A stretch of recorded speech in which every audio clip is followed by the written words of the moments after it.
This conference will now be recorded.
Good morning, બાળકો. Good morning, sir. Good morning, sir. Good morning, sir. Morning, sir. Morning. તો બાળકો આજે મેં તમને એક પીપીટી સેન્ડ કરેલી છે તમારા ગ્રુપમાં કે જેમાં આપણે A10 માં અત્યાર સુધી જે ભણ્યા એમાં ડિફિનેશન ઓફ કોસ્ટ ના 4 ક્વેશ્ચન્સ જે છે એ તમને જોવા મળશે. આજના દિવસમાં તમારે તમારા ખુખાર બીઝીએસ શેડ્યુલ માંથી ટાઈમ કાઢવાનો, બરાબર? અને અવાજ આવે છે ને બાળકો મારો? Yes, sir. હા સર, આવે હા છે. સર આવે છે. અને એના આન્સર જે છે એ ગોતીને મોકલવાના, બરાબર? બધાને ભાઈ સમજાણું છે ને? આજે હું બોલ્યો ઈ? હા, sir. હા સર. Yes Very sir. તો 4 ક્વેશ્ચન છે બાળકો કે જે કોસ્ટ રિલેટેડ માં છે. પછી કાલે હું તમને હજી બીજા ક્વેશ્ચન્સ જે છે એ આપણે કરી મોકલીશ. હવેથી આપણે એવું કરીશું, આ અકાઉન્ટિંગ સ્ટાન્ડર્ડ્સ માં તો એટલીસ્ટ એ પોસિબલ છે કે હું પૂરેપૂરી ટ્રાય કરીશ કે તમને હું રોજ એટલીસ્ટ એકાદો ક્વેશ્ચન જે છે એ એડિશનલ પ્રેક્ટિસ માટે મોકલી શકું. તો નેટ કઈક મારું બહુ ધીમું થઈ ગયું છે એટલે અત્યારે આ લિંક પણ જઈ નથી રહી.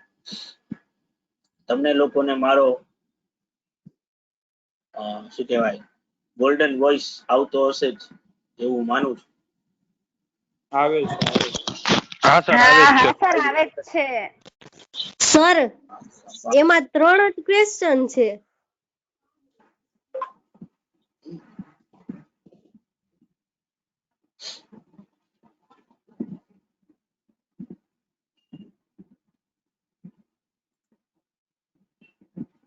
હલો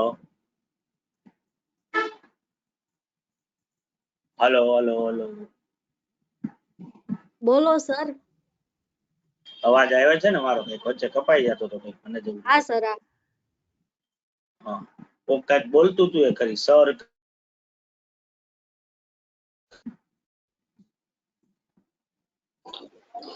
ગ્રીનકા બોલી હતી 3 ક્વેશ્ચન છે એમ. તો ચોથો ક્વેશ્ચન એમાં નથી આવ્યો એમ? હવે કઈ આ રહ્યો ચોથો ક્વેશ્ચન મેં તો નાખ્યો છે. અમારે પીડીએફ સ્લાઇડ 4 પર ના સર પીડીએફ માં 3 જ ક્વેશ્ચન છે. આનો ફોટો પાડી લો એટલે કઈ વાંધો નહીં, મોજ કરો. હા તો આ સર. ચોથો આ નંબર 4 છે. પીડીએફ માં તો 3 ક્વેશ્ચન જ કેમ આવ્યા? એવું તો કઈ રીતે પીડીએફ બનાવે ખબર નહીં. એક હેડિંગ ની સ્લાઇડ છે ટોપિક પાડ્યો આનો ફોટો? Yes sir. હા હા પડાઈ સર. ગયો. હજી આગળ છે જો. હા હા આ લેવાઈ ગયો.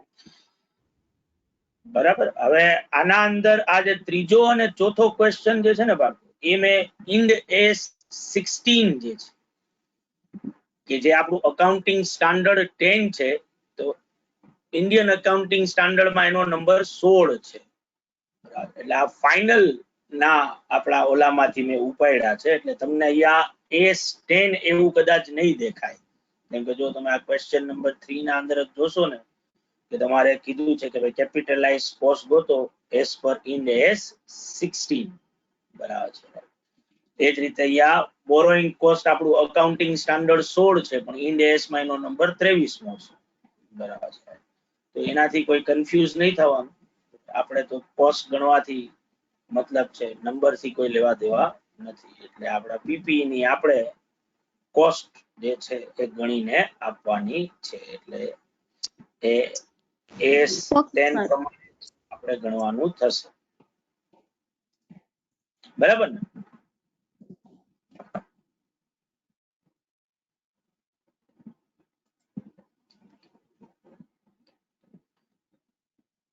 તો આજે હું ઓલામાં વાંચતો તો બાળકો તો કઈક રુચિર સરે કઈક તમને હોમવર્ક આપ્યું હતું, જેમાંથી કઈક 10-12 લોકોએ તમારામાંથી કઈક કરીને હજી આપ્યું છે.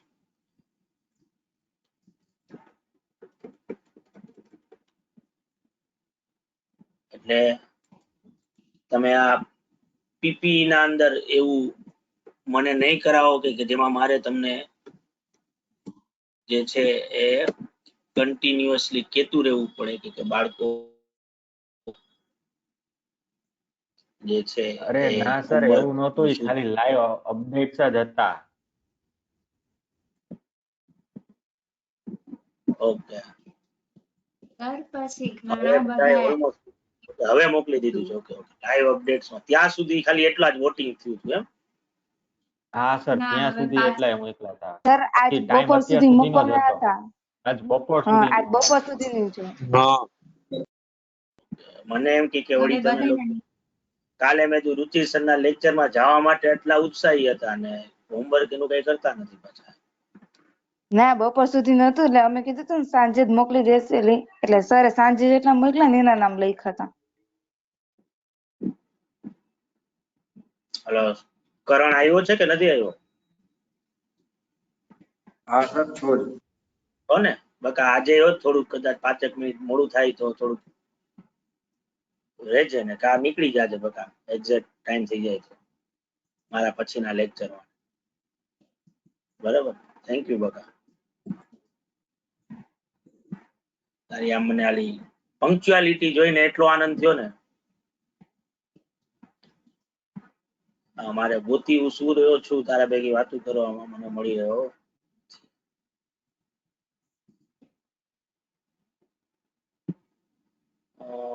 ક્યાં ગયા એક્સ્ટ્રા ક્વેશ્ચન તમે કયો એટલે માનવું પડે એવું કાંઈ નથી બકા તો મેં તને લેક્ચર નું કીધું તું ક્યાં માન્યો તે એવું કીધું ને રુચિ સર નો લેક્ચર છે રુચિ સર નો મારું બધું માનતો તો ક્યાં તું એવું ક્વેશ્ચન જ ન કરતો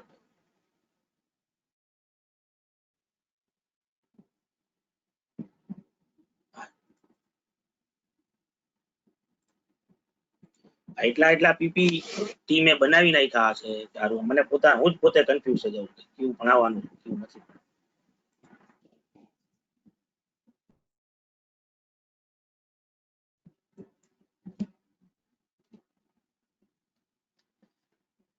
તો બાળકો ગઈકાલે આપણે રિપ્લેસમેન્ટ વાળો પોઈન્ટ જે છે એ સમજી રહ્યા હતા આ ક્વેશ્ચન આપણે કરી લીધા છે અને આ હોમવર્ક જેમાં પણ ખાલી આપણે તાલીઓથી જે સ્વાગત કરવું પડે એ ખાલી હિમાક્ષી જ એક એવી છોકરી તમારે આખી બેચમાં કે જેણે મને આ ક્વેશ્ચન નો આન્સર જે છે એ ગણીને મોકલ્યો એટલે તમે એટલી હદે રુચિર સરના અને અંકુર સરના ની બધાના પ્રેમમાં છો કે સર પણ તમે મારું મોકલવાનું કોઈ નહોતું કીધું તમે એમ મોકલવાનું ખાલી નહોતું કરી દો. કીધું અમે કર્યો તો છે સમ સર અમે અમે કીધું કરી આપણે લીધો કાલે છે સોલ્વ સમ. કરશું હિમાક્ષીને કેમ એવું સપનું આવ્યું હોય કે મોકલો એમ અરે સર ડાઉટ બી છે કરવા દઈએ, સાચો કર્યો છે કે નહીં એટલે એ મોકલો હશે તમે કીધું નહોતું કે મને મોકલજો ના એ તો જો મને સર જે મેં સર તમે ગણવાનું જ કીધું તો હા સર સર આવું ન ગણવાનું જ થાય કીધું તું. ડેમો આપું અરે સર તમે કયો જો છો એ આ વસ્તુ છે બરાબર તો તમે મોકલવાનું નથી હિમાક્ષી કીધું હવે જો એ આ બે ઇમેજ મોકલી અહીંયા જો એ શું લખ્યું હોમવર્ક એને કોઈ ડાઉટ એવું કઈ હોય તો એ એવું પૂછવું હોય ને કે ભાઈ સર આ મારો સાચો છે કે નહીં ચેક કરીને આપો અને જો મેં એને ફૂલ હાર તોરાથી એનું સ્વાગત કર્યું જો મેં સામે જવાબ લીધો ગુડ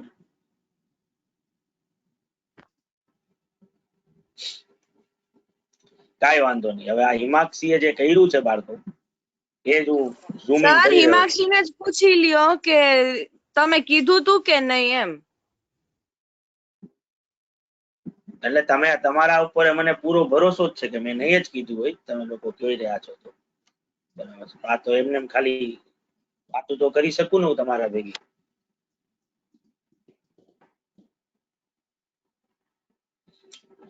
તો જો બાળકો જે લોકોએ પણ આ સમ ગણ્યો છે આ હિમાક્ષીએ ગણીને આપ્યો છે આ ફર્સ્ટ મેથડ થી આવ બરાબર છે આ વસ્તુ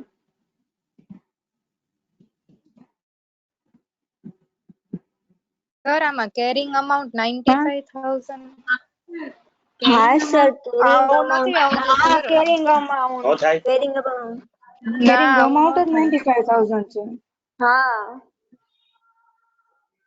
મેં તો આ ઉપર એ ક્વેશ્ચન જે લખ્યો 55,000 રૂપિયા કેરિંગ અમાઉન્ટ 95,000 લોસ 55,000 એટલે આપણે ટોટલ કોસ્ટ 1,05,000 એક જ મિનિટ હો.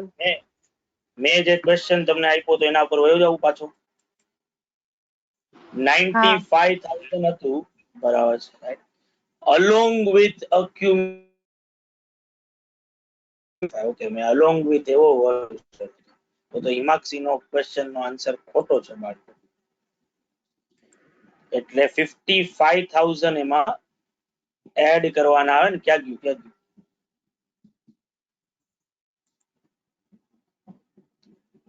બરાબર ને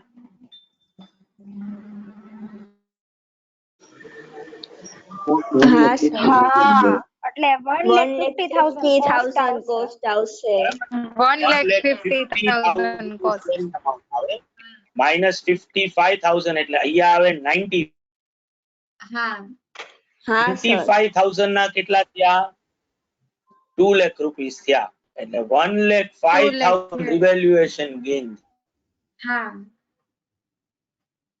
બરાબર ને? યસ સર 1,05,000 ઇવેલ્યુએશન ગેઇન, સાચું ને? યસ તો સર 1,05,000 હા. ડિવાઇડેડ બાય હા, 95,000 1.1 કોઈ ક્વેશ્ચન ગણ્યો હોય આ તો ઈ મને ઝડપથી WhatsApp માં ખાલી એનો ફોટો પાડીને મોકલો એટલે હું ઈ ક્વેશ્ચન જ આન્સર જ બતાવી દઉં. સર આ મારે ડાઉટ થાય છે આમાં. બોલ બોલ. આ જે રેશિયો મેં કર્યો ને આ 1.11 પણ જે એક્ઝેક્ટ આન્સર આવો છે ને ટેલી થવો જોઈએ ને ઈ નથી થતું. પણ તારે ચાર્ટ જો ઓલા ફ્રેક્શન માં તારે બહુ હા ફ્રેક્શન માં રેશિયો આવતો હોય તો 4 ડિજિટ સુધી લઈ જવાનો એ રેશિયો, એટલે કઈ બીજી માથાકૂટ ન થાય એના અંદર. ઓકે. ઉભી રહે એક મિનિટ, મોકલો ફોટો મોકલો, ઉભી રહે. હા જો જો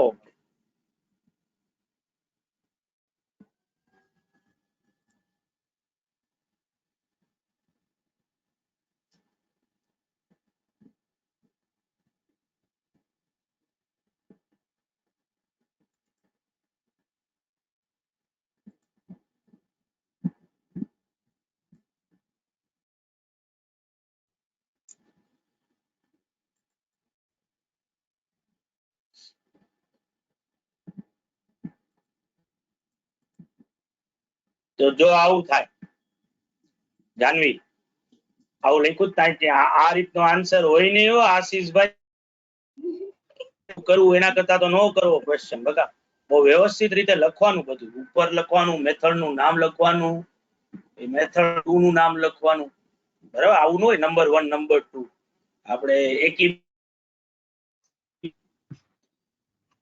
તો 95,000 જો આ જે હિમાક્ષીએ જે લખ્યું ને બકા આ રીતે આન્સર લખવાનો. હિમાક્ષીએ આન્સર બહુ સારી રીતે લખ્યો, ભલે એનો આન્સર ખોટો પડ્યો, પણ પ્રેઝન્ટેશન બહુ મહત્વની વસ્તુ છે કે જે તો તમને ખબર પડતી જ હોવી જોઈએ કે કઈ રીતે સમને પ્રેઝન્ટ કરવા.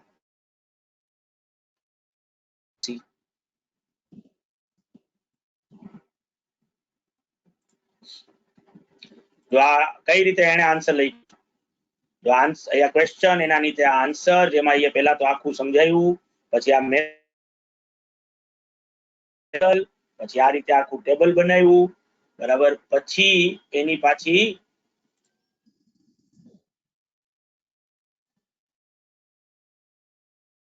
કારણ કે એ પાસ કરવાની હતી, પછી આ મેથડ 2 એનું ટેબલ અને એની જર્નલ. બરાબર છે આશીષભાઈ? સમજાણું ને શું કરવાનું? હા સાવ આવા આટલી હદે ગોટાળ્યું ને આટલી હદે ખરાબ વસ્તુ ન હોવી જોઈએ કે જેમાં જોતો કરી તે લખ્યું જ શું ખાલી કોસ્ટ, લેસ ડેપ્થ, પછી શું ઈ કાઈ નહીં એમ. પછી એક્ઝિસ્ટિંગ કાઈ સમજાતું નથી. એક્ઝિસ્ટિંગ પછી શું છે? આવા ટાઇટલ થોડા હોય કોઈ. આમાં તને 1 માર્કે નો આપું, આમાં હું તો માઇનસ લખવું હોય તો મને ખબર હોય કે તું છો તો અને તને પેપર મારું મળવાનું છે તો તને 2-3 ગાળું એ લખીને આપવાના. આવા આન્સર મને આપ આ રીતના. તો 95,000 ના 2 લાખ થયા, બરાબર છે? એટલે 1,05,000 વધ્યા. તો 1,05,000 ડિવાઇડેડ બાય 95,000 કરવાનો અને ઈ રેશિયો 1,50,000 થી મલ્ટીપ્લાય કરો તો આ આશીષે 166,500 અને 61,500 કર્યું છે. આ બરાબર છે બાળકો? સર ડેપ્રિસિએશન નું 55,000 માં 60,500 આવે છે. હા સર મારે 60,500 આવે છે. તો પછી ઉપર 166,500 નો થાય ને? હા કારણ કે છેલ્લે ટોટલ તો 1,05,000 જ થવો જોઈએ.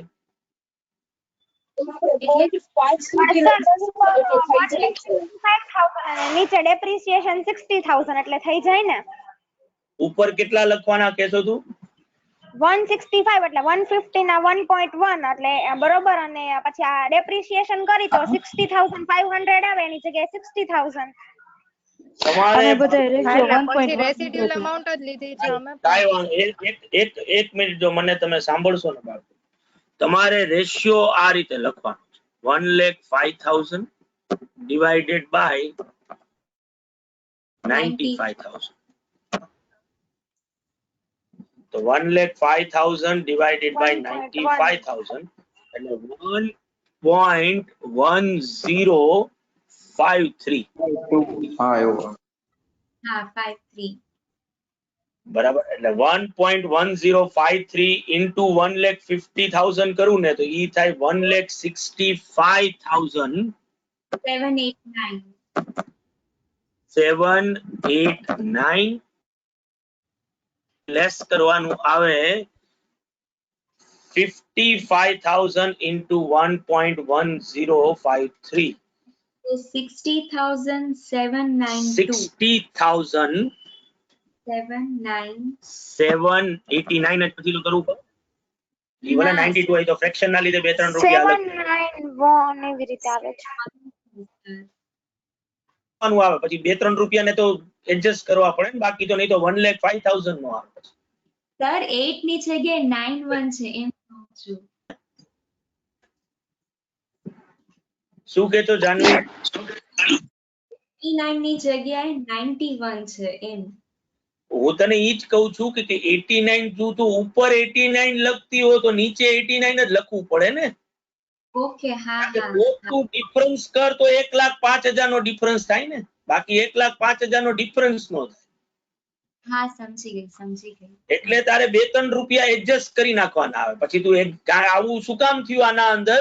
કારણ કે તને ઓલો રેશિયો એક્ઝેક્ટ સેન્સમાં મળતો નથી, તે રાઉન્ડિંગ ઓફ કરેલો છે રેશિયો. હા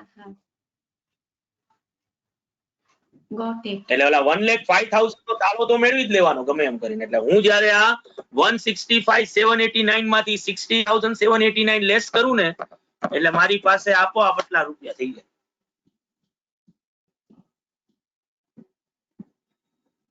બરાબર?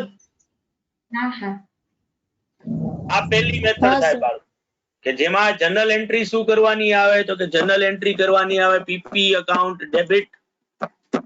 બરાબર, 1,65,789 to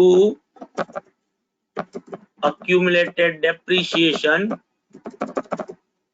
60,789 અને 2 revaluation surplus 1,05,000. બરાબર. અને જો સેકન્ડ મેથડ થી કરો તમે તો સેકન્ડ મેથડ માં તો બહુ સિમ્પલ, કે તમારે accumulated depreciation સામે એડજસ્ટ કરવાના આવે 55,000 અને મારે કોસ્ટ ઓફ અસેટ વધારવાની થાય 50,000 રૂપિયા. બરાબર, એટલે મારો રિવેલ્યુએશન સરપ્લસ આવી ગયો 1,05,000 રૂપિયા. એટલે એન્ટ્રી થાય પીપી અકાઉન્ટ ડેબિટ 55,000. બરાબર, accumulated depreciation સર debit 50,000 નહીં આવે 50,000. કરી નાખું. accumulated depreciation debit 55,000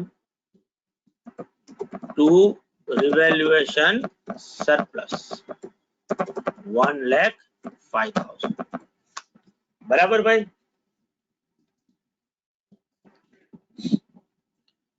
બધાને ભાઈ? હા સર ડન. સર કોણ હું ફોરમ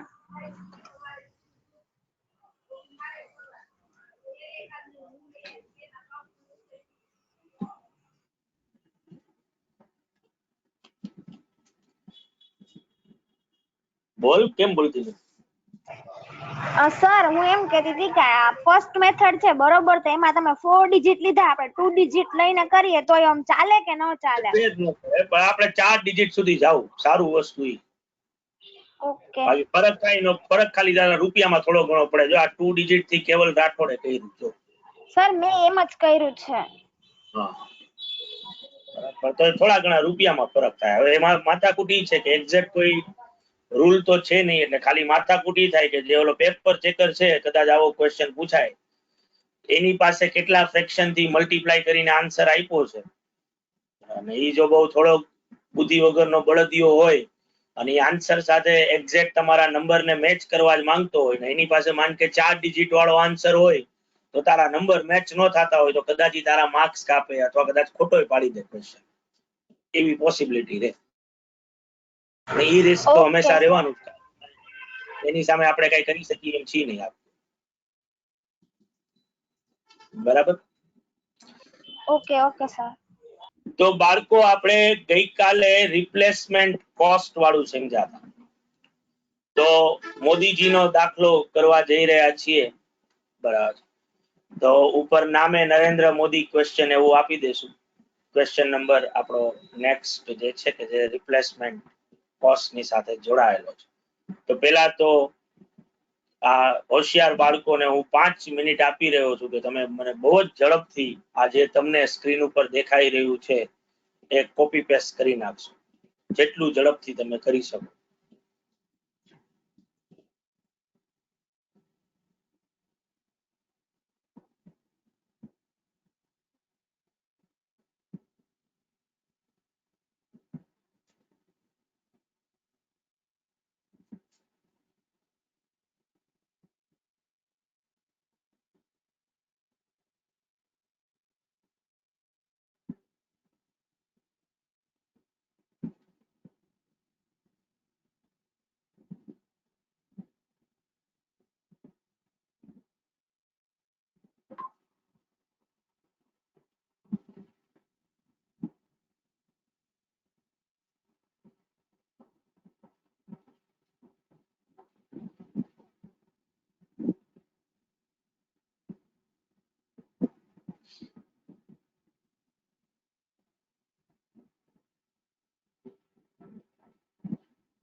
તો લખાઈ ગયું બાળકો?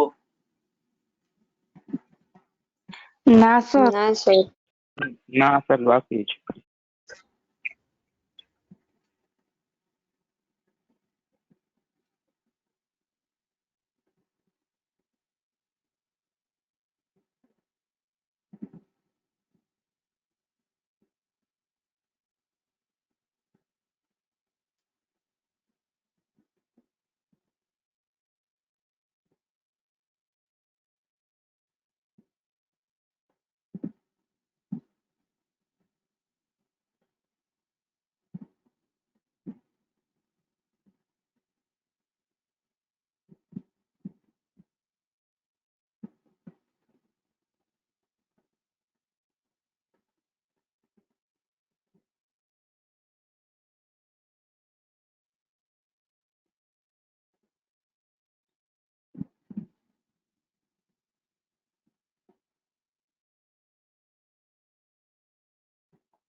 ડન. હવે તો લખાઈ ગયું ને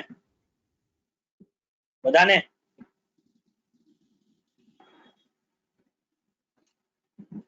ફેરવું છું તો હા. હજી 2 લાઈન જો આ રહ્યું ઉપર.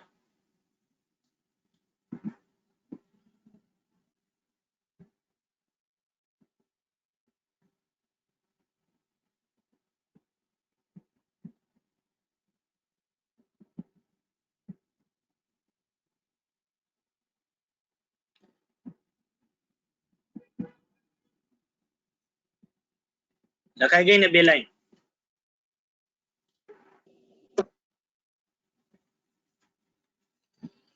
તો ગઈકાલે મેં તમને સમજાવેલું હતું કે જો તમે તમારા પીપી ના કોઈ પાર્ટ્સ ને રિપ્લેસ કરશો અને એ રિપ્લેસ પાર્ટ જો પીપી ના રેકોગ્નિશન ક્રાઇટેરિયાને સેટિસ્ફાઈડ કરતું હશે તો એ પાર્ટ્સ પાછળ જે ખર્ચો કર્યો છે એ ખર્ચાને તમારા પીપી ખાતે ડેબિટ કરવો પડશે. પણ એની સામે જે પાર્ટ રિપ્લેસ થઈ રહ્યો છે એની જે કેરિંગ અમાઉન્ટ હોય એ ડીરેકોગ્નાઇઝ કરવાની આવે, એટલે કે એટલી લેસ કરવાની થાય.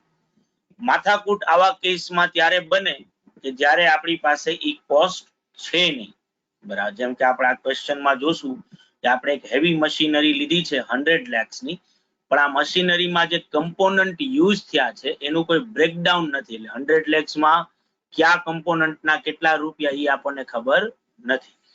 યુઝફુલ લાઈફ 10 વર્ષની આપણે રાખી છે અને 6થા વર્ષના એન્ડમાં, બરાબર, એક મેજર કમ્પોનન્ટ જે આ મશીનનું હતું, જે આપણે મોદીજીના નામ ઉપર ચલાવીએ છીએ, ટર્બાઇન જે છે, બરાબર, એને આપણે રિપ્લેસ જે છે એ કર્યું છે. બીકોઝ ઓફ એ ટર્બાઇન નું મેન્ટેનન્સ કોસ્ટ આપણા માટે હવે અનઇકોનોમિકલ બને છે.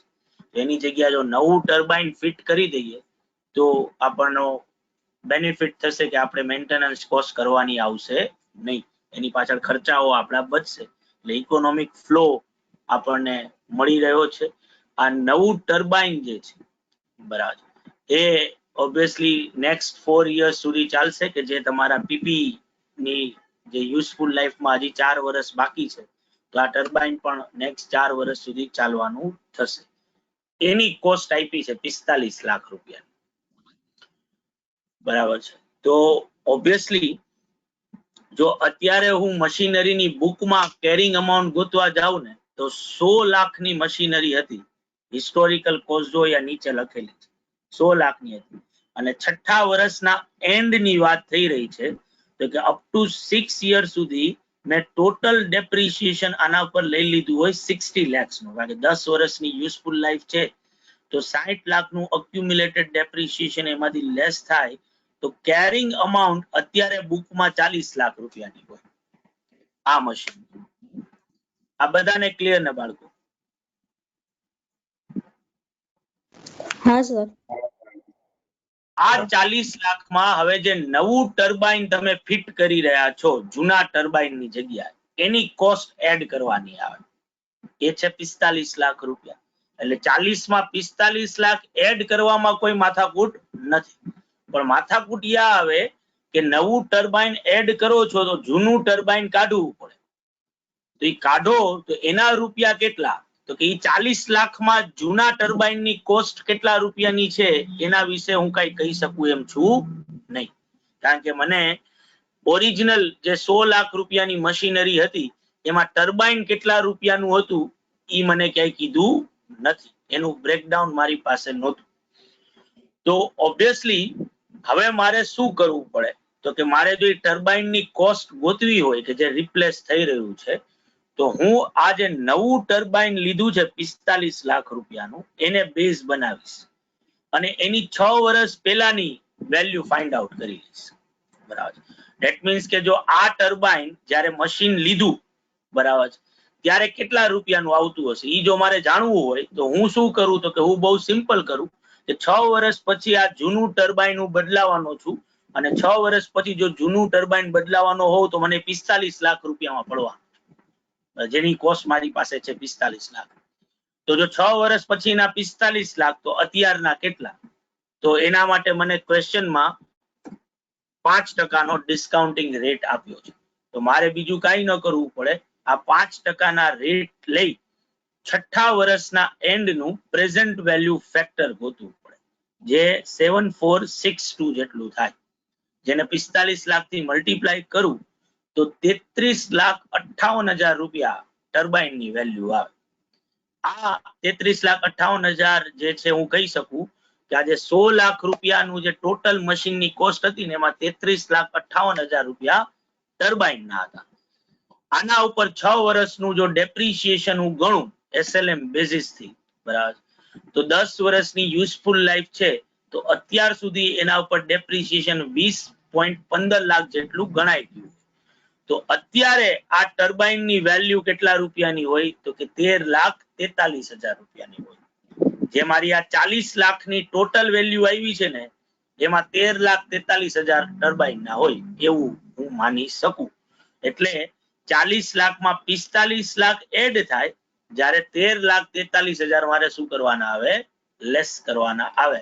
એટલે 72,57,000 રૂપિયા મારી રિવાઇઝ કેરિંગ અમાઉન્ટ આવે આફ્ટર કેપિટલાઇઝિંગ રિપ્લેસમેન્ટ કોસ્ટ.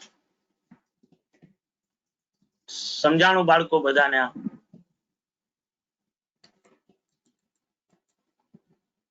45 લાખની સર પ્રેઝન્ટ વેલ્યુ ગોઈતી ને આપણે? હા બરાબર, 5% રેટ જે ક્વેશ્ચનમાં જો આપ્યો છે.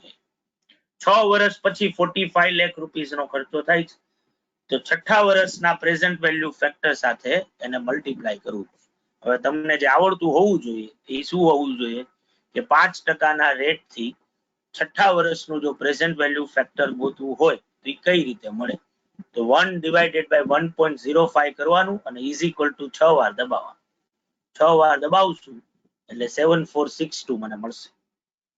Okay sir. આ FM માં જીગરે તમને શીખવાડ્યું જશે પ્રેઝન્ટ વેલ્યુ કેમ ગોતાય, કે હજી નથી શીખવાડ્યું?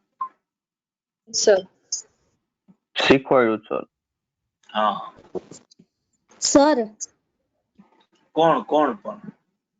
ગ્રીનિતા બોલું. સર મારે તો 0.7692 આવે છે. ઓહો હો, તો હવે હું કરશું એનું? સર પ્રેઝન્ટ વેલ્યુ ગોઈતી 1 divided by તમારથી વધારે. 1.05 is equal to 7462. મારા કેલ્ક્યુલેટર માં તો 7462 જ આવે છે. 6 વાર દબાવવું પડે ઈઝી. હા સર, તો થઈ જાય છે. હા તો એ જ કરવાનું આવે ને. તો બાળકો જો અહીંયા જે આન્સર લખ્યો છે એ રીતે લખવાનો આન્સર કે new turbine will produce economic benefit to the entity and cost is measurable. બરાબર. Since recognition criteria is satisfied, it should be recognized as a PPE item. બરાબર. Since original invoice for the machine did not specify the cost of turbine, the cost of replacement, that is 45 lakhs, can be used as an indication of likely cost 6 years previously, applying discount rate of 5%. The likely cost of turbine 6 years back is equal to શું થાય તો કે 33,58,000 રૂપિયા. આના ઉપરથી current carrying amount ગોતવાની કે જો 33,58,000 રૂપિયા જે છે એની 6 વર્ષ પહેલાની પ્રાઇસ હોય તો એના પર 6 વર્ષનું ડેપ્રિસિએશન એમાંથી લેસ કરો તો અત્યારની કેરિંગ અમાઉન્ટ આવે 13,43,000 રૂપિયા. અને હવે એના ઉપરથી આપણે revise carrying amount of entire PP કરવાની આવે કે જેમાં હિસ્ટોરિકલ કોસ્ટ 16 લાખ રૂપિયા less accumulated depreciation for 6 years 60 lakhs, એટલે મારી carrying amount at the end of the 6 year હોય 40 lakhs ની, જેમાં cost of new turbine add થાય અને current carrying amount of old turbine જે મેં અહીંયા ગોઈતું છે 13,43,000 ઈ લેસ કરવાનું આવે. એટલે રિવાઇઝ કેરિંગ અમાઉન્ટ મળે મને 72,57,000 રૂપિયા. બરાબર છે બાળકો? એટલે પેલા તો આ પેરેગ્રાફ જે 2 છે એ વ્યવસ્થિત રીતે લખી નાખો. બરાબર, આટલું લખાઈ જાય એટલે કયો, એટલે હું નીચે જાઉં થોડો તો તમે એ જોઈ શકો.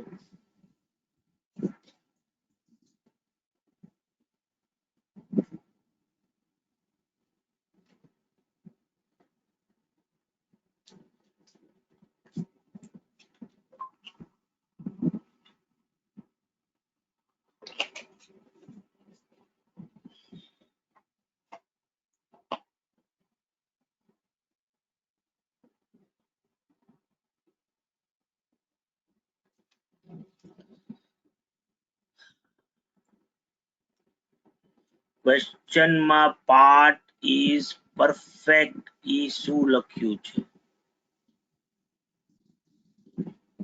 એટલે જે નવો રિપ્લેસ પાર્ટ કર્યો ને બકા, આ કાઇન્ડ ઓફ લગન જેવું થઈ ગયું. જો જે જૂનો પાર્ટ જે હતો ને એમાં હવે તારે રિપેરિંગ ખર્ચો કરવો પડે એમ હતો કે જે એમાં એટલો બધો ખર્ચો કરવો પડે એમ હતો કે જે આપણા માટે અનઇકોનોમિક. બરાબર. જ્યારે રિમાઇન્ડર ઓફ મશીન પાછું પરફેક્ટ હતું, એટલે આખું મશીન બદલાવાની જરૂર નથી, ખાલી આ ટર્બાઇન પૂરતો જ માથાકૂટ છે. એટલે આપણે શું કર્યું તો કે ટર્બાઇન ને રિપ્લેસ કર્યું. એમાં એવું ક્વેશ્ચનમાં લખ્યું.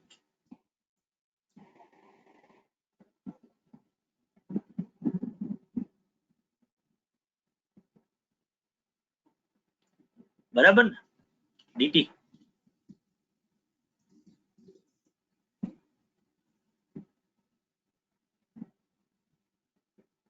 હા, એ રિમાઇન્ડર છે, રિમાઇન્ડર. એ બાળકો લખાઈ જાય એટલે કેજો કઈક.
સર 33,57,900 આવે છે. ઓહો, તો કેટલા ઘણા બધા રૂપિયાનો ડિફરન્સ થઈ ગયો ને. ના 100 રૂપીસ નો, પણ ઈ 100 રૂપીસ નો ડિફરન્સ તો કહેવાય ને. લાવ્યા મોટું હૃદય કરી અને એને રાઉન્ડિંગ ઓફ કરી નાખવાનું, ઓકે. જેથી કરીને આપણે આગળ માથાકૂટ ન થાય ને. એટલે થોડુંક જતું કરવાની ભાવના રાખવાની.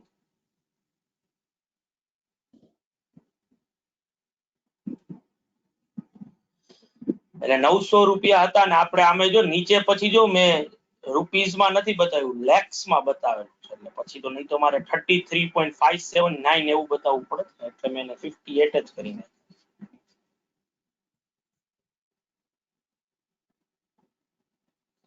અને બાકી 45 લાખ.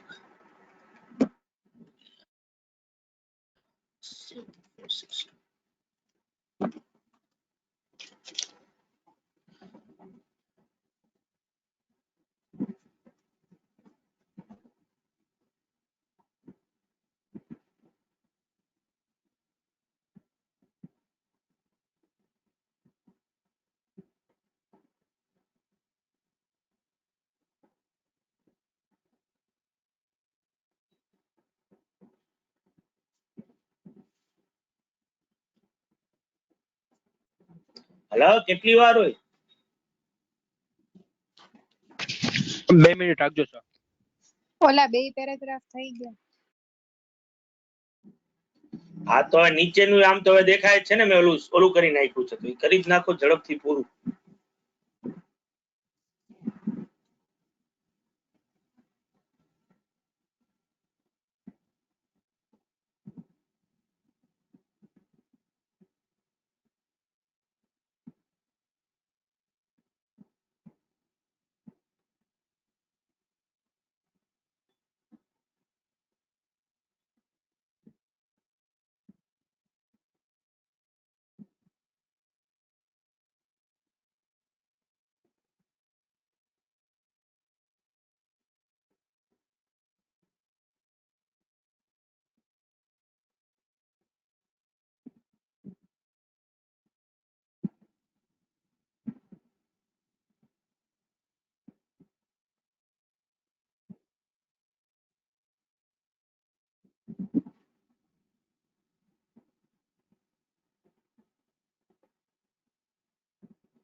ડન.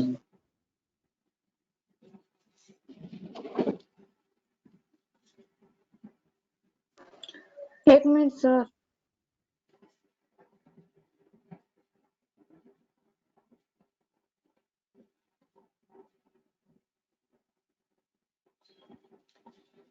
क्यों सच का सबक सिखाए तुम सच सुनती ना कोई बोले तो तुम नियम कानून बनाए तेरा डर तेरी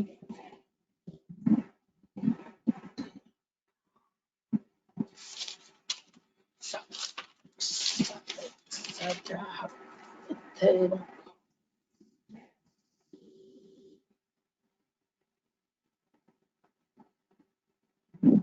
થેન્ક યુ સર. ઓકે બધાને ભાઈ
લે આવું કેમ થયું?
તો બાળકો જો તમે એક બિલ્ડિંગ પરચેસ કરી છે 2 લાખ રૂપિયામાં એટલે કે 2 કરોડમાં, જેમાં 100 લાખ રૂપિયાની તો શું છે લેન્ડ, બરાબર. બિલ્ડિંગ ની કોસ્ટ છે 50 લાખ રૂપિયાની,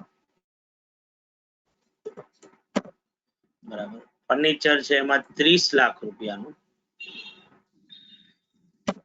અને લિફ્ટ છે 20 લાખ રૂપિયાની. યુઝફુલ લાઈફ આ જેટલા કમ્પોનન્ટ્સ છે એ બધાની આપણે 20 વર્ષ રાખી છે, બરાબર. એક્સેપ્ટ લેન્ડ, કારણ કે લેન્ડ તો ઓબ્વિયસલી એની અનલિમિટેડ યુઝફુલ લાઈફ હોય. 5th યર પછી આપણે લિફ્ટ જે એક અનઇકોનોમિકલ થઈ ગઈ છે તો એને રિપ્લેસ કરી રહ્યા છે ન્યુ વન સાથે, જેની પાછળ ખર્ચો થઈ રહ્યો છે 35 લાખ. તો આપણે હવે એની ઓબ્વિયસલી રિવાઇઝ કેરિંગ અમાઉન્ટ ગોતીને આપવાની છે. બધાએ લખી નાખ્યો છે આ ક્વેશ્ચન બાળકો મારી સાથે? 1 મિનિટ.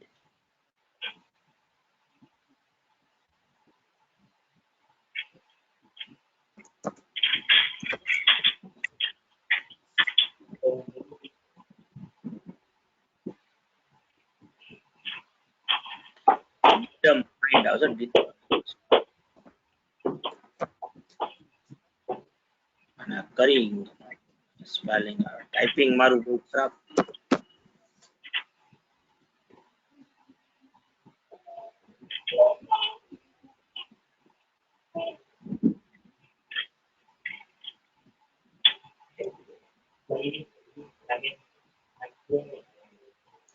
કોકનો માઇક ચાલુ છે.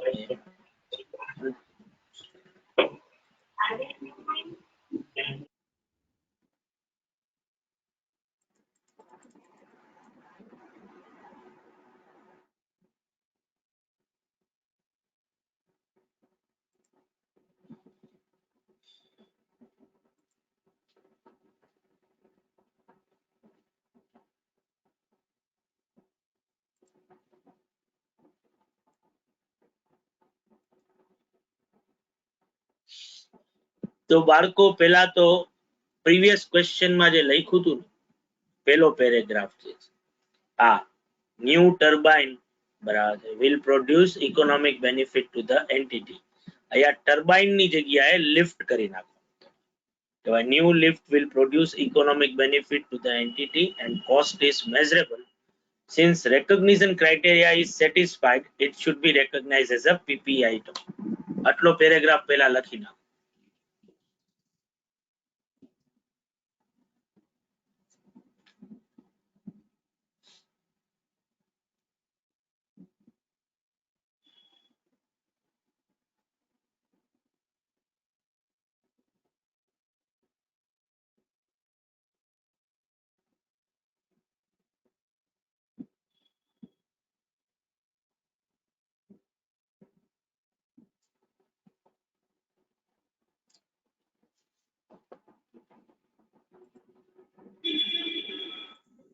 તમારી પાસે ઓલરેડી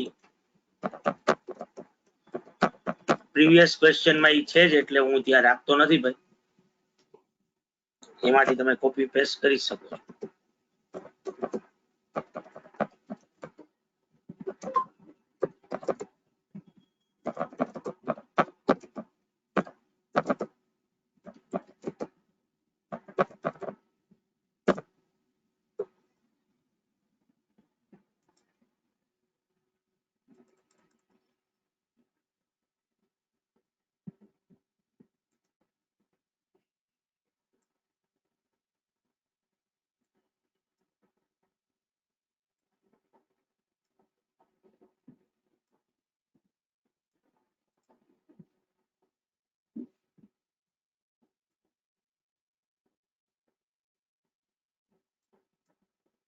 એટલો પેરેગ્રાફ લખાઈ જાય ભાઈ પછી તમારે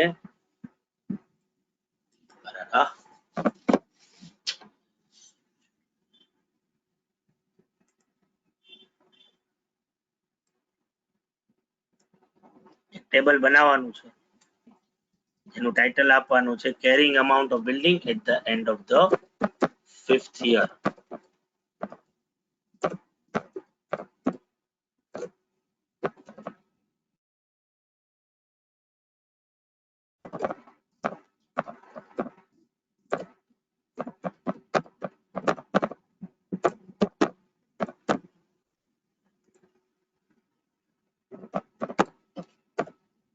ઉપર ટેબલમાં લખી નાખવાનું રૂપીઝ ઇન લેક્સ છે ભાઈ.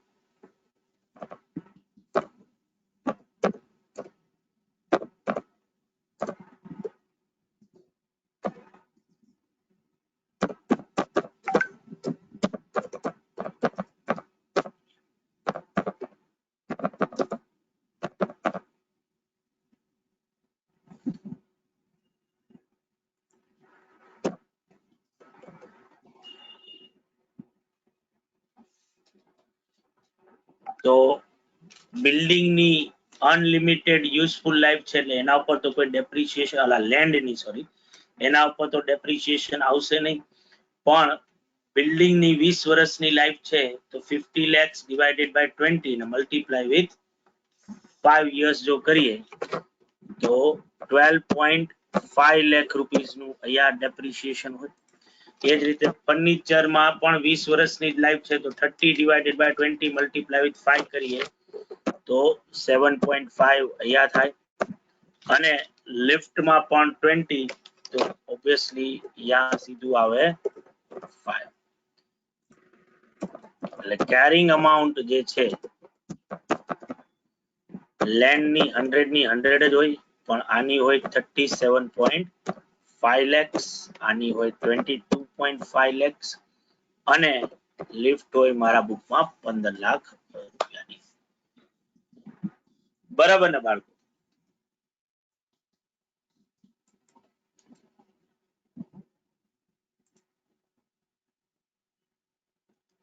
ટેબલ થઈ જાય એટલે કેજો.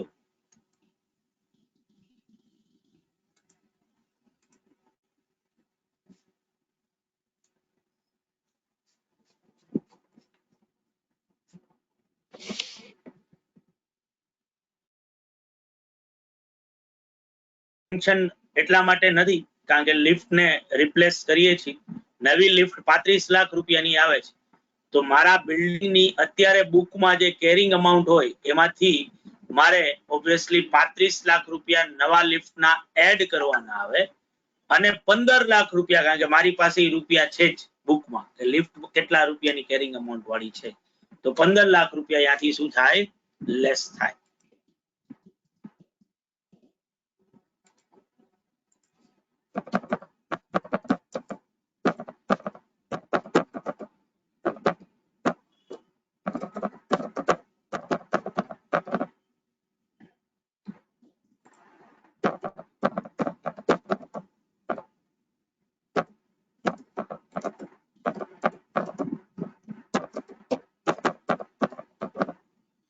કેટલા થાય ભાઈ એનો ટોટલ જો કરું તો 100 પ્લસ 37.5 પ્લસ 22.5 ને પ્લસ 50 175 કેટલા 175 બરાબર ને 175 lakhs.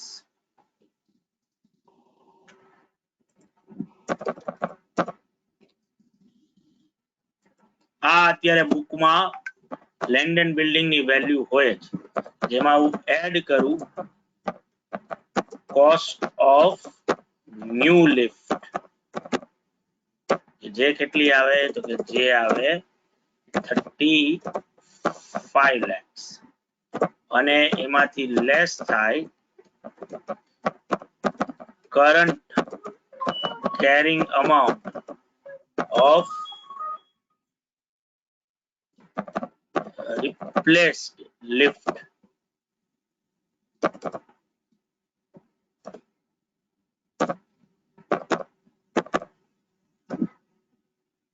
જે કેટલી છે જે છે 15 lakhs.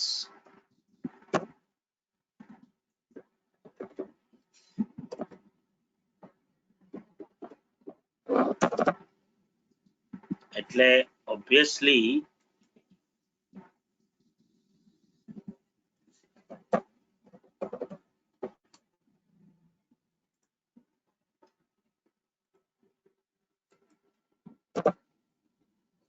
revised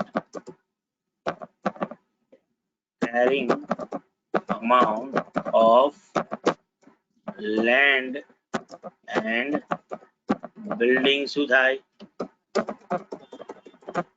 195 lakhs. આમાં કોઈને પણ ન સમજાણું હોય બાળકો તો મને કહેજો.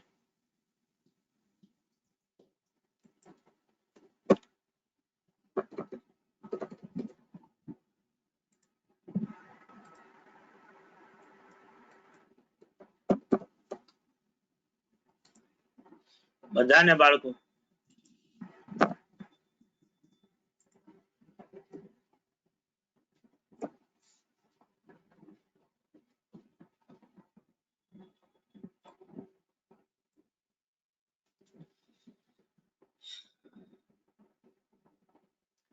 ઓકે,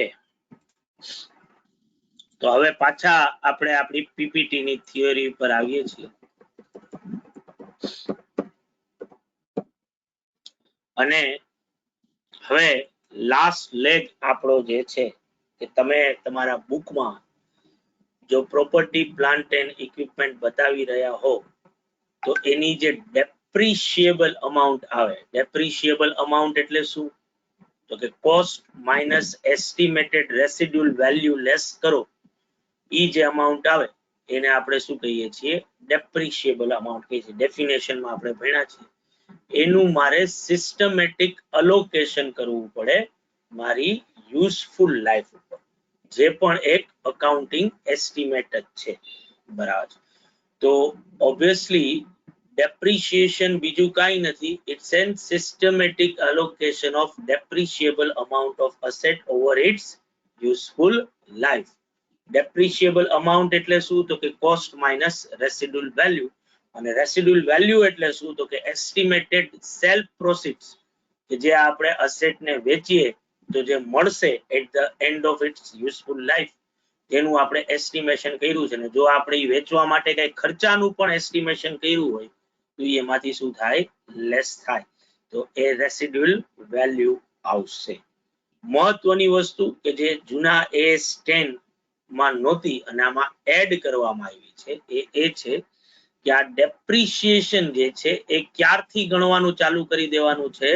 તો કે જેવી તમારી પીપી અવેલેબલ ફોર યુઝ થઈ જાય. પુટ ટુ યુઝ ક્યારે કરો છો એનાથી કોઈ લેવા દેવા નથી. એટલે માનો કે મેં એક બિલ્ડિંગ બનાવી છે અને બનીને તૈયાર થઈ ગઈ 1 જાન્યુઆરી થી, પણ મેં એનો યુઝ કરવાનો ચાલુ કર્યો 1 માર્ચ થી, તો મારે ડેપ્રિશિયેશન ક્યારથી ગણવાનું છે? 1 જાન્યુઆરી થી કે 1 માર્ચ થી? 1 જાન્યુઆરી. એટલે અવેલેબલ ફોર થઈ જાય ત્યારથી મારે ડેપ્રિશિયેશન ગણવાનું ચાલુ કરવાનું છે. આ બધાને ક્લિયર બાળકો? કોઈને પણ ન સમજાણું હોય તો મને પૂછજો.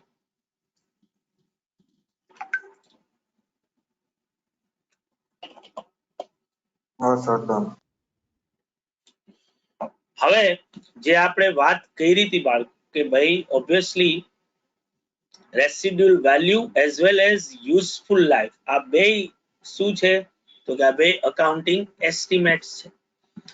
તો કોઈ અસેટ કેટલા વર્ષ સુધી મને યુઝફુલ થશે, બરાબર, એ લાઈફ નું ડિટર્મિનેશન હું કઈ રીતે કરી શકું? બેઝિકલી તો કે એના માટે જે છે હું અલગ અલગ ફેક્ટર્સ ધ્યાનમાં લઈ શકું એના યુઝફુલ લાઈફ ને નક્કી કરવા માટે. બરાબર. પહેલું ફેક્ટર તો જે બહુ કોમન છે કે ભાઈ હું એ અસેટ નો યુસેજ જે રીતે કરવા માંગતો હોઉં, માનો કે એક મશીનરી છે એને જો એક સિંગલ શિફ્ટમાં યુઝ કરવાનો 8 કલાકના ઓલા પોઈન્ટ ઓફ વ્યૂ થી કે ડબલ શિફ્ટમાં યુઝ કરવાનો, તો જો સિંગલ શિફ્ટમાં યુઝ કરતો હોય એની જગ્યાએ ડબલ શિફ્ટમાં જો યુઝ કરવાની વાત કરતો હોય તો સિંગલ શિફ્ટ કરતા ડબલ શિફ્ટની મશીનરીની યુઝફુલ લાઈફ કેવી થઈ જશે? ઓછી જ થઈ જવાની છે, કારણ કે હું ડબલ શિફ્ટમાં યુઝ કરી રહ્યો છું. તો એનો યુસેજ મારા માટે કયા પ્રકારનો છે? બરાબર, એને એક વન ઓફ ધ ફેક્ટર તરીકે હું લઈ શકું એની યુઝફુલ લાઈફ નક્કી કરવા માટે. બરાબર. ફિઝિકલ વેર એન્ડ ટેર જે છે, બરાબર, ઓબ્વિયસલી કોઈ પણ અસેટ જે છે એ over a period of time જે છે એમાં જે પેલા જેવી હતી એવી નહીં જ લાગે. એમાં બીકોઝ ઓફ ટાઈમ પેસેજ થવાના લીધે જે છે એમાં ડિટોરિએશન આવશે. આ ડિટોરિએશન જે છે ને ઇનેવિટેબલ છે, એ તમે રોકી ન શકો, પણ એને સ્લો કરી શકો. બરાબર. એ ટોટલી ડિપેન્ડ એ વાત ઉપર કરે છે કે તમારી રિપેર્સ એન્ડ મેન્ટેનન્સ ની પોલિસી કેવી છે. બરાબર. તમને એક નાનકડું એક્ઝામ્પલ આપું, આમ તો મારે નામ ન લેવું જોઈએ, પણ બીકોઝ ઓફ દોસ્તાર છે ને આમે ઈ સાંભળતો નથી અત્યારે, તો એક્ઝામ્પલ આપી શકાય. તો હવે તમારા આ યુગમાં બાળકો અત્યારે તમારા માટે બાઇક જે છે ને એ બહુ કોમન વસ્તુ છે. તમારામાંથી બહુ રેરેસ્ટ એવા લોકો હશે કે જે લોકો સાયકલ, બહુ ઓછા લોકો, હજી સાયકલ ઉપર તો હજી હું જોઉં જ છું, તો સાયકલ ઉપર આવવા વાળા લોકો ઘણા ઓછા. મેજોરિટી પાસે ટુ વ્હીલર્સ જે છે એ આવી ગયું છે. પણ અમે કોલેજમાં, જ્યારે હું કોલેજમાં હતો ત્યારે બાઇક જે છે ને એ અમુક લોકો પાસે જ હતું. બાઇક જે રીતે નોટબુક જે છે એ તમારા ઘણા બધા રસ્તાઓ ખોલી શકતું હતું. નોટબુક માંગી અને તમે જે છે એ ઘણું બધું ઓલું કરી શકો. એ રીતે બાઇક જે છે એ પણ એક એવી વસ્તુ હતી કે જે ઓબ્વિયસલી તમને જીવનમાં ઘણા બધા શું કહેવાય સપનાઓ દેખાડી શકે એમ. મારો એક ફ્રેન્ડ છે મનસ્વી પ્રજાપતિ કરી, બરાબર, એ અત્યારે સરોવર પોર્ટિકોના અંદર મેનેજર છે. આપણે રાજકોટ સરોવર પોર્ટિકો જે છે ને, એને ઈ સમયે RX નું એક આઇકોનિક બાઇક હતું, યામાહાનું RX 100. જો કોઈ જોયું હોય ને, બરાબર, યામાહાનું ઈ ટૂંકમાં ગજબનું બાઇક એમ. અને ઈ એકનું એક એવું બાઇક કે જે આમ હાઈટમાં થોડુંક નીચું આવે. આ એની પાસે આખા કોલેજમાં 3 જ છોકરા એવા હતા કે જે લોકો બાઇક લઈને આવતા. બરાબર. આ બાઇક જે છે, બરાબર, ઈ હું વાત તમને અત્યારે આ કરી રહ્યો છું 1998-99. ધેટ મીન્સ કે 22-23 વર્ષ થઈ ગયા આ વાત.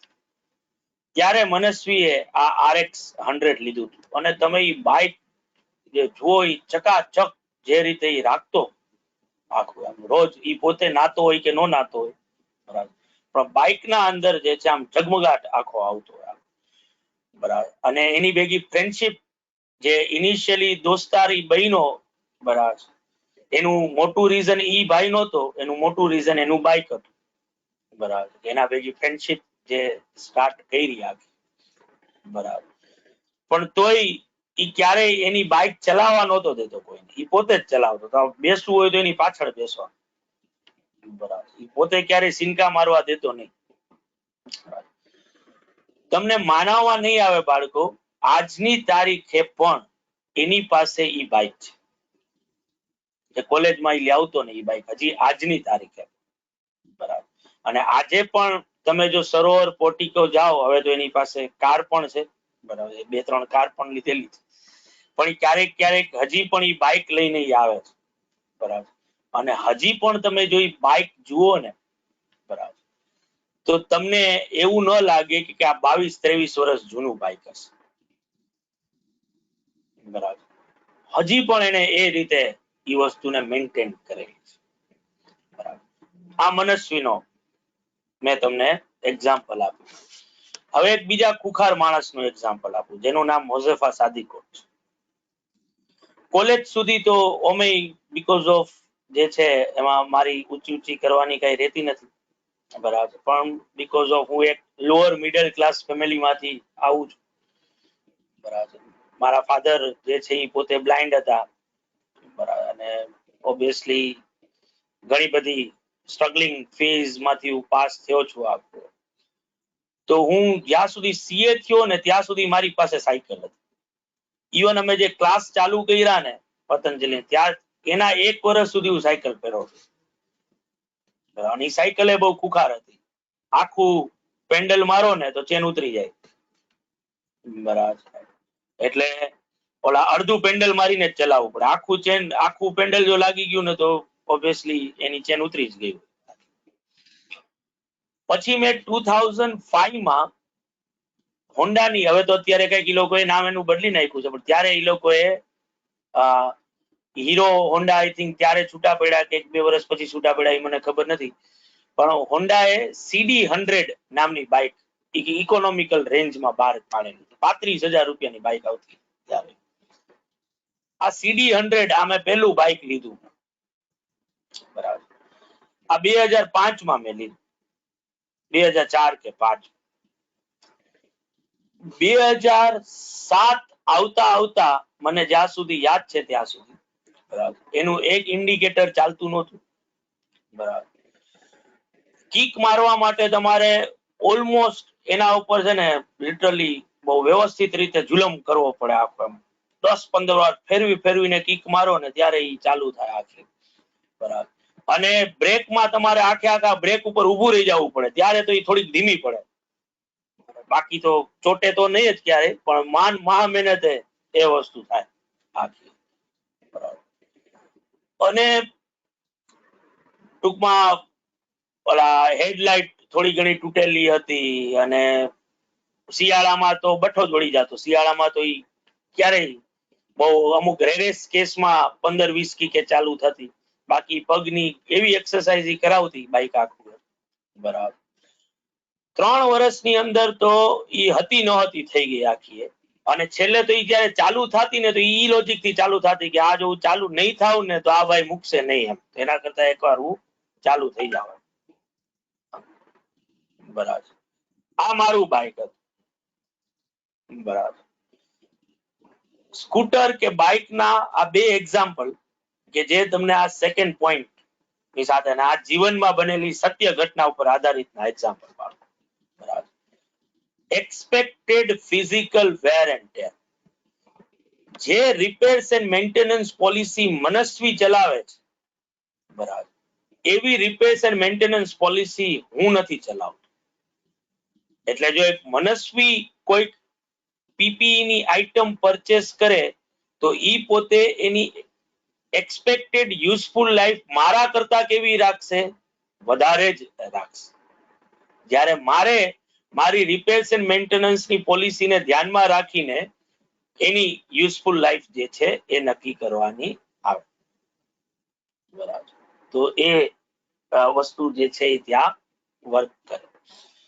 ત્રીજું છે ટેકનોલોજીકલ ઓબ્સોલન્સ, બરાબર. હવે ઓબ્વિયસલી તમે લોકો મારા ગોલ્ડન યુગમાંથી પાસ નથી થયા, બરાબર, કારણ કે જે મેં ને અંકુરે અમારી જનરેશને જે ટેકનોલોજીકલ જે ચેન્જીસ જે જોયા એક શોર્ટેસ્ટ સ્પાનમાં, બરાબર, આવું તમે ક્યારેય નથી જોઈ શકવાના. અમે લોકો ઓડિયો સીડીઝ બનાવતા, અને એ ઓડિયો સીડીઝ જે અંકુર પાસે તો ખજાનો રહેતો આખો, હવે બધા ત્યાંથી એની પાસેથી ઓડિયો સીડી ઘરે લઈ આવતા, આખી દુનિયાભરની ઓડિયો કેસેટ્સ, રાધા સીડી શું, ઓડિયો કેસેટ્સ જે છે એ અંકુર પાસે દુનિયાભરની રહેતી.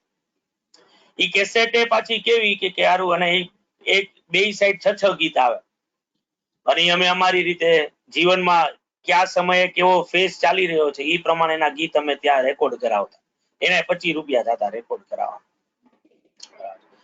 અને આવું તો હતું ને કે એક ક્લિક કરીએ અથવા તો લૂપમાં ગીત વાગે રાખે આખું, બરાબર. એટલે ઘડીએ વળીએ જો એકને એક ગીત જ સાંભળવું હોય તો રિવાઇન્ડ કરવું પડે, બરાબર. એની જગ્યાએ પછી શું કરતા કે જો કોઈ ગીત બહુ ગમી ગયું હોય તો આખી સાઈડ એક જ ગીત રેકોર્ડ કરાવે કે લાઈનમાં ઈ એક જ ગીત વાગે રાખે, બરાબર. લૂપિંગ નો કન્સેપ્ટ અમે ઈ રીતે ગોઠવેલો, અને ઈ પાછી કેસેટ તૂટી જાય ઓલું થાય તો ઈ વળી ઘરે બેઠા બેઠા એનું એક ઓપરેશન થાય પાછું આખું, એને ગોઠવવાની આવે, બરાબર.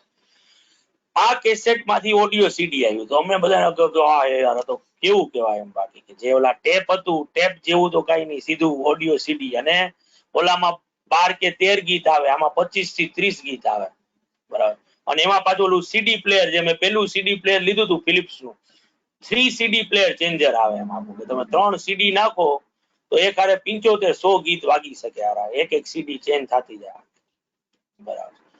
ઈ ઓડિયો સીડી માંથી ડીવીડી આવ્યા, બરાબર. ડીવીડી માંથી MP3 નો કન્સેપ્ટ આવ્યો, બરાબર. મારી પાસે ઓલું વોકમેન હતું સોની નું, બરાબર. ઈ એક આખો એક અલગ જમાનો હતો આખો. બરાબર. અને એમાંથી હવે ઓલા આઈપોડ ને ઈ બધા જે થયા, અને હવે તમે જો જુઓ તો હવે કોઈ ફિઝિકલ સ્ટોરેજ જેવું જ નથી. હું છેલ્લા 2 વર્ષથી કે 2-3 વર્ષથી મને યાદ નથી આવતું કે મેં કોઈ ગીત ડાઉનલોડ કર્યું.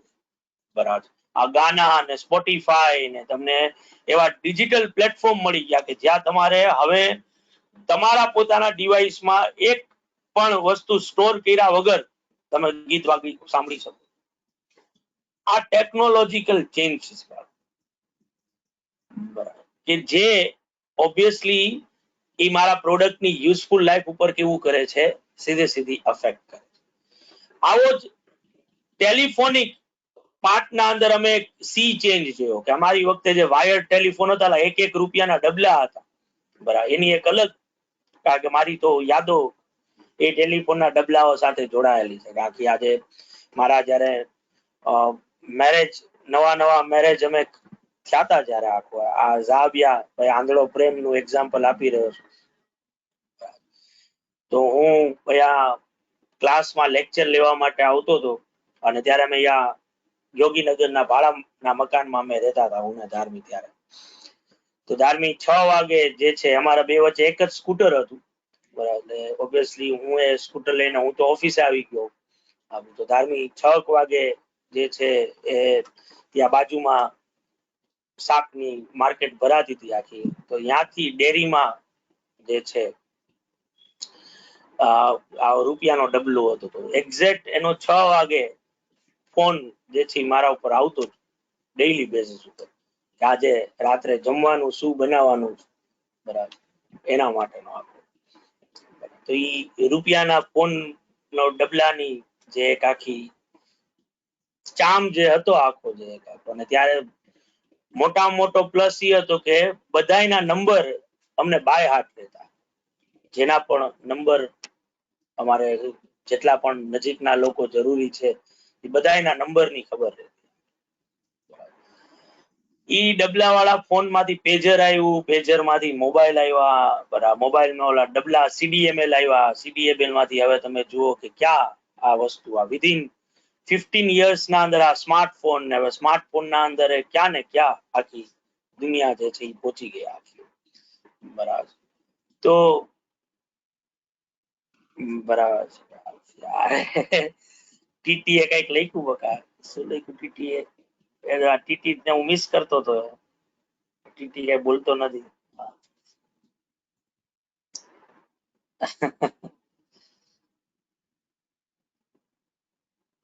ના એવા તને થોડા આઈડિયા આપું ઝાવિયા, એટલે તું પછી ઈ મારી જગ્યાનો યુઝ કર. દરેક લોકોની પોતાની જગ્યા હોય, એ ક્યારેય પૂછાય નહીં કોઈને.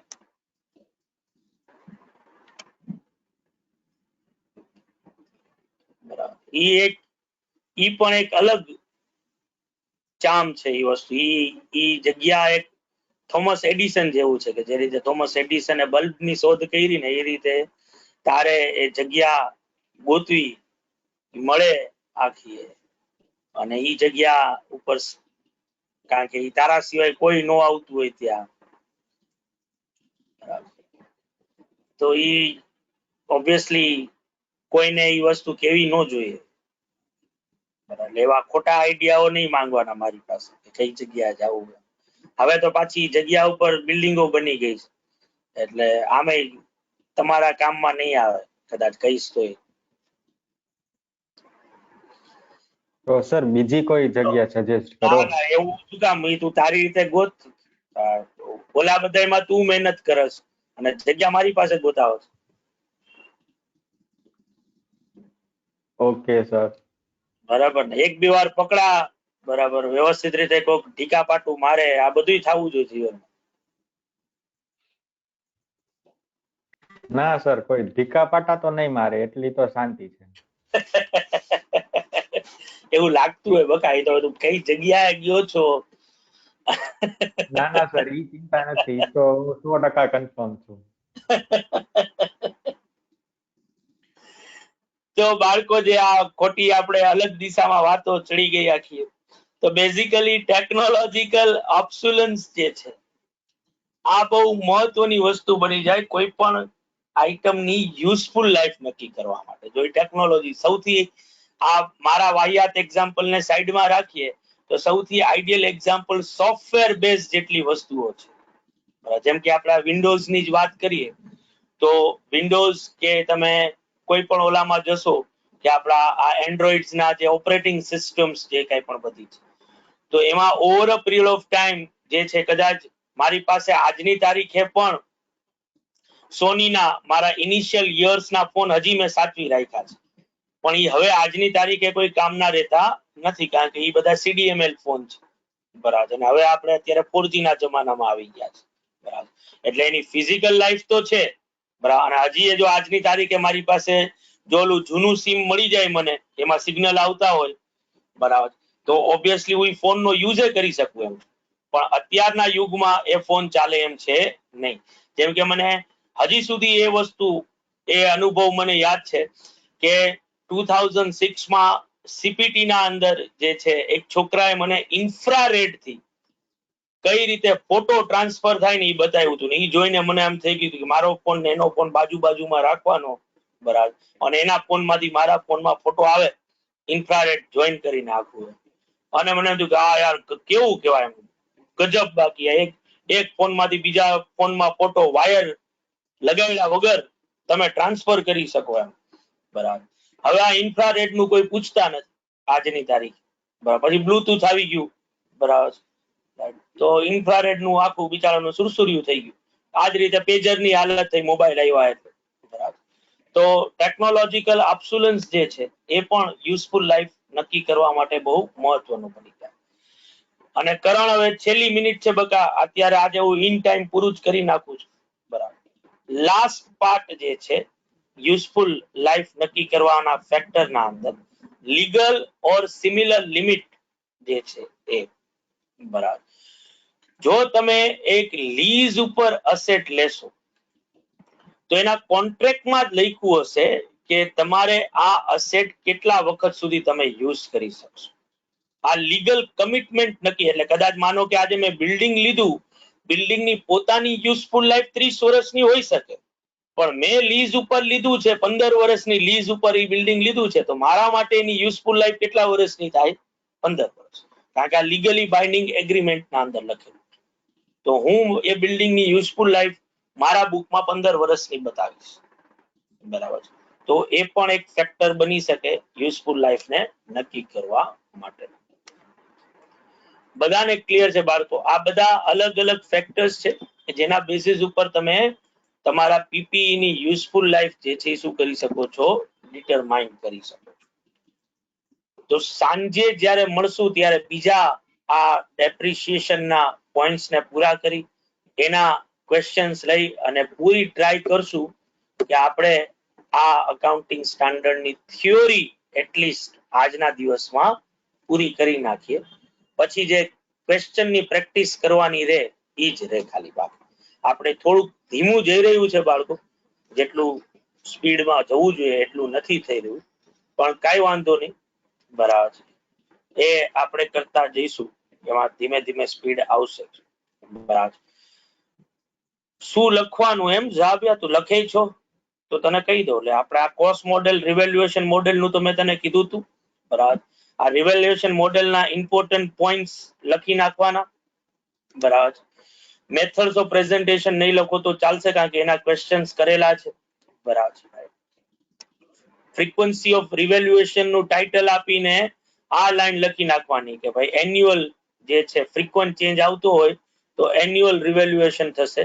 ઇનફ્રીક્વન્ટ ચેન્જમાં 3 to 5 years થશે.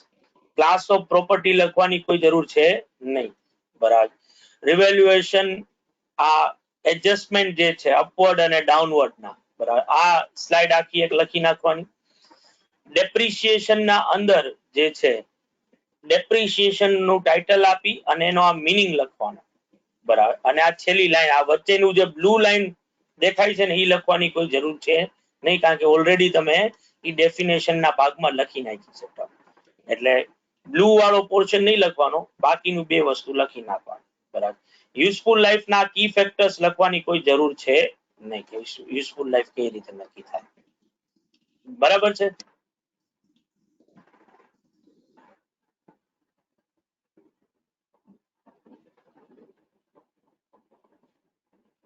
ઓકે ઝેનબ તે પૂછ્યું હતું. ઓહ, ઓલું આયા ઝેડ લખેલું આવે ને એટલે હું ઝાબિયા સીધું મને એમ કે ઝાબિયા તું પૂછતી નથી કાંઈ. ઝેનબે પૂછ્યું હતું સાચું સાચું. સર હું લખું જ છું, મેં ખાલી પૂછ્યું નતું, તમે કા આવું કયો? બાપા આમાં ઓલી ઝેનબે મને મેસેજ કર્યો ને એટલે મેં હા આખું હા નામ ઈ હું સમજી ગઈ, ઈ હું સમજી ગઈ, પણ તમે હા. કેવું કીધું કે તું લખે છો, હું લખું જ છું બધું. લખતી હોય એમ કે અત્યારે તો રિયા બાજુમાં નથી બેઠી ને તારી? ના ઈ રિયામાંથી હું નથી લખતી, હું જાતે જ મને ડાઉટ હોય ને ઈ જ હું એને પૂછું છું. તો હજી તું મને નહીં પૂછ, એટલું કીધું તો. તમે ખીજાવ છો પછી ક્યારેક ક્યારેક એટલે. હા ના હું ક્યારે તું પૂછી હોય એના અંદર મેં ક્યારેય નોખી જાણો. એ તો કોઈ ક્વેશ્ચન જ નથી આવતો ક્યારે કોઈ પૂછ્યું હોય નોખી જાણો. હા તો વાંધો નહીં, હવે તમને પૂછી લઈશ બસ. કેજો કઈ સર ઈ મારા જેવું જ કરે છે, હું આગળ ઈ જ વિચારતી હતી. જોયું, સાંભળ્યું તમે? ઈ જ વિચારતી હતી, એને બીક લાગે છે તોય બિચારી પૂછી લઈ છે. ક્વેશ્ચન્સ મને કર્યા મિનિમમ તે અત્યાર સુધીમાં 1000 ક્વેશ્ચન્સ તો મને પૂછ્યા હશે. તું એકવાર એવું મને કે હું તને ક્યાંય ઓલું મેં તને કીધું હોય. ના ના સર હું મસ્તી કરું છું. તારા તે અમુક તો તારા જીકે વધારવા માટેના ક્વેશ્ચન્સ ગ્રીનિતા મેજોરિટી તે કર્યા એનાય મેં તને બહુ પ્રોપરલી જવાબ આપ્યા. તું આવી વાર્તા કરે છે. સર હવે હું બોલતી હતી, ગ્રીનિતા નહોતી બોલતી. કાંઈ વાંધો બરાબર. અને હવે તમને એવું લાગે ને કે હું ખીજાઈ રહ્યો છું કદાચ ત્યારે ના ના તમે ખીજાવમાં મને ખીજાઈને કેમ જવાબ આપો? અરે આ તો બે ઘડી મજાક. બે ઘડી મજાક, આ જોયું? અરે થેન્ક યુ. સર હવે એમાં ખોટું ન લગાડવાનું હોય કાંઈ. મને તો લાગતું જ નથી અમે ખોટું. તમારો નહીં લગાડી, તમે અમારું નહીં લગાડવાનું. કરણ બકા ક્યાં ગયો? હા સર છો બોલો બોલો. છો ને બકા બસ તું વયો નથી ગયો ને? તું 12 વાગી ગયા.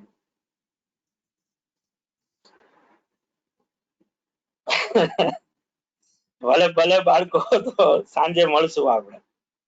આવજે બકા.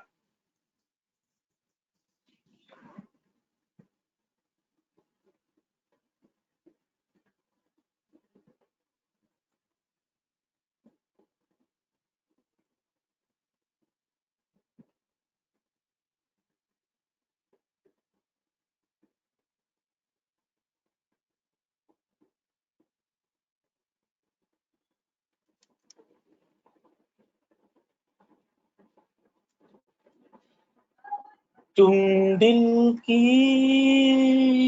धड़कन में रहते हो